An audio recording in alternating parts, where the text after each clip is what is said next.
Josie, Mia, so good to see you both. Welcome to the show. Good to see you too. Thank you for having us. Josie, the journey of, you seeing a script and then going and filming it, I feel like are two different journeys. So I feel like you read the script, you read these characters, then you go and kind of film it. I'm just curious if for this show specifically, were those two separate things for you, like journey-wise, in terms of kind of like reading the script, preparing, and then going in, or was it all kind of one experience with the Buccaneers?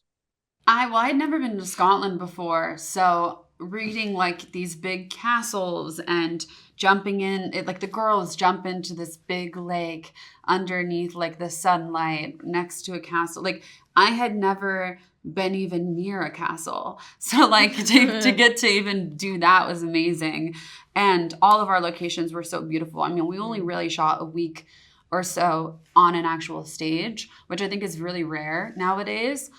So to get to travel so much, I think we stayed in over like 40 different locations. Something crazy over the course of the 7 months, which is so amazing. Yeah, absolutely. And Mia, it's interesting because, Josie mentions the castles and everything, always going back in time, the aesthetic, the clothes, the sets and everything. It's overstimulation, right? You're looking at everything, you're like, oh my goodness. What is your favorite kind of element specifically in regards to kind of going back in time for Buccaneers? Is it the aesthetics? Is it the sets like Josie mentioned a little bit? I think it's got to be the costumes. I have always loved, and I had a huge respect for period costumes, historical pieces of fashion. I've always loved it, and I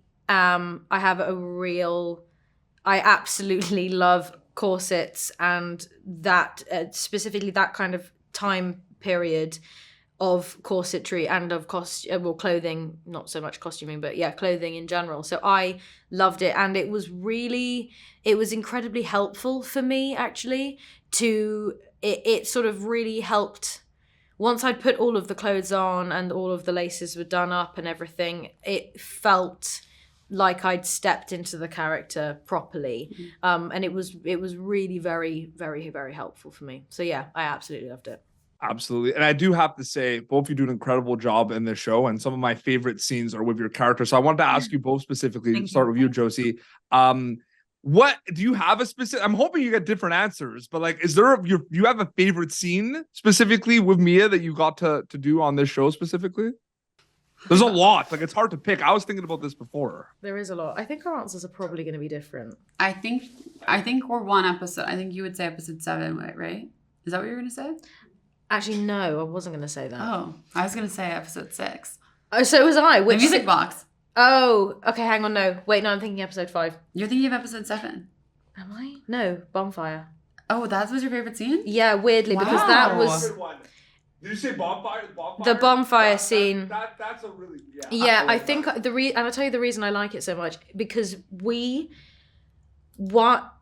we weren't filming, while we were getting ready to film that scene, I think that was the moment that we felt that we were the closest that we had been during the entire shoot. Because I said something to you before we started rolling, and it both just set us off into this like... Tears. Unwell. It was emotional, but we were in it together, which I really liked. But it was also I was quite insecure about that scene and filming that scene, and it's amazing. You did an amazing job. Thank you for saying that. But thank you. From all the scenes. No, you're so sweet. You're so sweet.